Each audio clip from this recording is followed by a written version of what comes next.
Bathroom के अंदर current लगने की वजह से आदि की मौत हो जाती है। केस की इन्वेस्टिगेशन करने के लिए डिटेक्टिव मेहुल आते हैं। मेहुल नौकर से पूछताछ करता है तो नौकर बताता है साहब आइस बात लेने के लिए एक बड़े से टब में गई, तभी अचानक ऊपर से एक बिजली का वायर टब में गिर गया जिससे करंट लगने की वजह से साहब की मौत हो गई। लेकिन मेहुल तुरंत समझ गया कि नौकर झूठ बोल रहा है। पर लॉजिकल फ्रेंड्स, क्या आप बता सकते हैं मेहुल को ऐसा क्यों लगा? सोचिए सोचिए।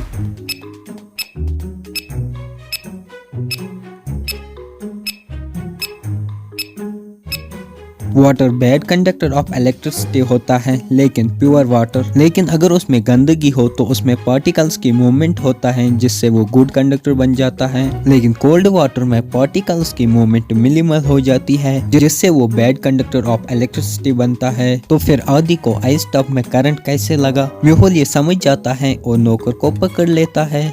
इस रिडल का आंसर देने के लिए आपके पास हाई ऑब्जर्वेशन पावर्स होनी चाहिए।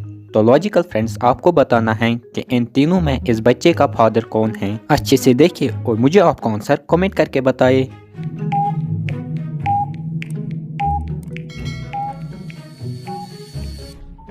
ये तीसरा वाला आदमी इस बच्चे का फादर है क्योंकि इनके आइज का कलर सेम है। क्या आप ये देख पाए थे? मुझे लाइक करके बताइए। गणेश ने 35 साल की एज में सब इंस्पेक्टर का टेस्ट क्वालिफाई किया और पुलिस फोर्स ज्वाइन करी। 2 दिन बाद डिस्ट्रिक्ट डीएसपी गणेश को बधाई देने के लिए पुलिस स्टेशन आता है, लेकिन उसने गणेश को कभी नहीं देखा है। पुलिस स्टेशन में 35 साल के 3 सब इंस्पेक्टर खड़े थे। अब डीएसपी कंफ्यूज हो गया कि इनमें गणेश कौन है। डीएसपी तो इंटेलिजेंट है, वो समझ गया कि इन तीनों में गणेश कौन है। पर लॉजिकल फ्रेंड्स, क्या आप समझे इन तीनों में गणेश कौन है? अच्छे से सोचिए और आपको आंसर कमेंट करके बताइए।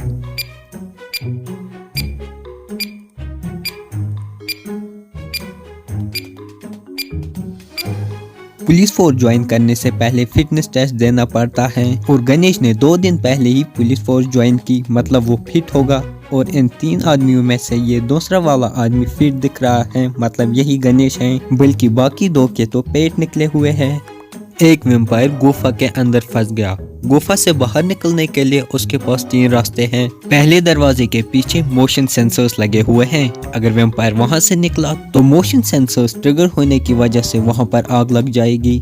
दूसरे दरवाजे के पीछे साउंड सेंसर्स लगे हुए हैं। अगर वेम्पायर वहां से निकला तो वहां भी सेंसर्स ट्रिगर होने की वजह से आग लग जाएगी।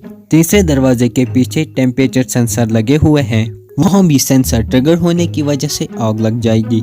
तो लॉजिकल फ्रेंड्स, क्या आप बता सकते हैं वेम्पायर को कौन सा दरवाजा चुनना चाहिए गुफा से बाहर निकलने के लिए?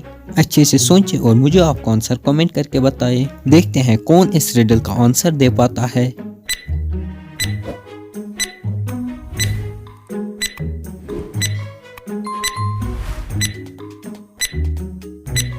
वेम्पायर को तीसरा दरवाजा चुनना चाहिए क्योंकि वेम्पायर का ब्लड कोल्ड होता है जिससे टेम्परेचर सेंसर ट्रिगर नहीं होगा और वेम्पायर गुफा से आराम से बाहर निकलेगा।